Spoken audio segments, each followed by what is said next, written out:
साथ रोहित वत्स है, अधिवक्ता हैं सुप्रीम कोर्ट में। तो रोहित जी, यहां तक की कहानी समझने के बाद आपके पास आने का मकसद मेरा यही है लास्ट में कि मैं समझ पाऊं किसानों के पास अब विकल्प क्या है, या फिर उस पीड़ित के पास विकल्प क्या है इसके घर पे, खेत पे, जमीन पे कब्जा कर लिया है। देखिए, मूलतः 2 से 3 कारण होते हैं जिनकी वजह से किसी भी जमीन के ऊपर कब्जा किया जा सकता है। पहली चीज होती है, जिस व्यक्ति की वह जमीन है उसके पास उसके सारे प्रॉपर डॉक्यूमेंट्स नहीं हैं, या उन्होंने वो संभाल के कभी रखे नहीं, या किसी कारण से कहीं पे लोन लिया हो, वहां पे उसकी कोई कॉपी दे दी गई है। जिस तरीके से जब आप देखते हैं ये मैटर्स कोर्ट में भी आते हैं, जब इनकी कंप्लेंट कोर्ट्स में आती है तो कोर्ट में भी मैटर लंबित रहते हैं। किस कारण से? क्योंकि जो भूमाफिया होते हैं, जिन्होंने उनकी ज़मीन पे अधिग्रहण किया हुआ होता है, उनके पास कहीं ना कहीं उनके ज़मीन के कागज़ मौजूद होते हैं, जो चाहे एक फोटोकॉपी हो या ओरिजिनल डॉक्यूमेंट हो। तो हमेशा जो भी किसान होता है उसको प्रिकॉशनरी मेजर्स रखने चाहिए, उसको हमेशा अपनी ज़मीन के बारे में हर समय जागरूक रहना चाहिए कि उसकी ज़मीन के ओरिजिनल जो डॉक्यूमेंट्स है वो कहाँ पर हैं, जो उसकी ज़मीन है क्या उसकी प्रॉपर फेंसिंग है या नहीं है। साथ में अगर वो ज़मीन अपनी पट्टे पे देते हैं, रेंट पे देते हैं, तो उनको ये बार बार जाके वहाँ देखना चाहिए कि कहीं वहाँ पे कोई अनाधारित चीज़ें तो नहीं हो रही हैं।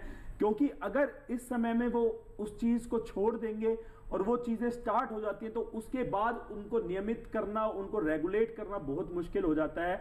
क्योंकि जहाँ कानून का सवाल है, कानून आपको हर तरीके की आपको सुझाव देता है, आपको हर सामर्थ्य देता है, लेकिन उसका प्रोसेस थोड़ा सा स्लो होता है।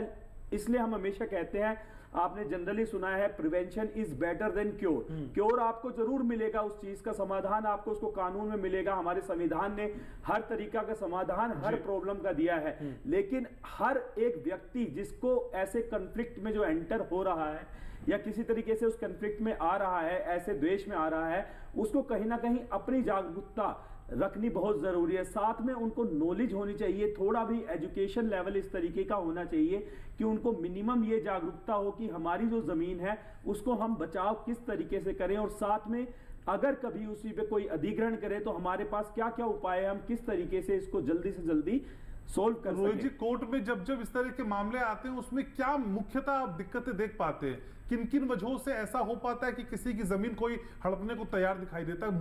मूल वजह क्या समझ में आती है? देखो, मूल वजह जब कोर्ट में इस तरीके के मामले आते हैं तो बेसिकली इनमें क्या होता है कि जो किसान है उनके जो कागजी कार्रवाई है, जैसे उनकी जो गिरदावरी है, खाता खतौनी है, उनमें कहीं ना कहीं चीजें नहीं अपडेट होती।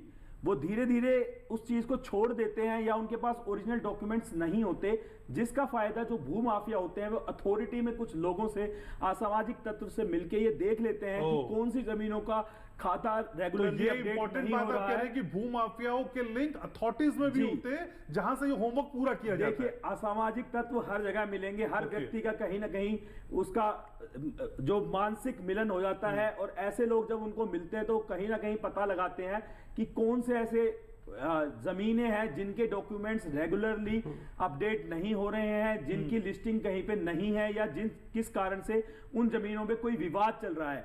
कई बार क्या होता है, जहां जमीनों में पारिवारिक विवाद होता है वहां भी भूमाफिया अपना फायदा उठा लेते हैं। वो एक या किसी एक पार्टी से मिलके उसका समझौता कर लेते हैं, और इतना केस चलते हैं, इतना वो वहां पे पूरी डेवलपमेंट कर लेते हैं, इतना अपना मकान बना लेते हैं, वहां पे रेजिडेंशियल फ्लैट्स बना के उनको बेच देते हैं।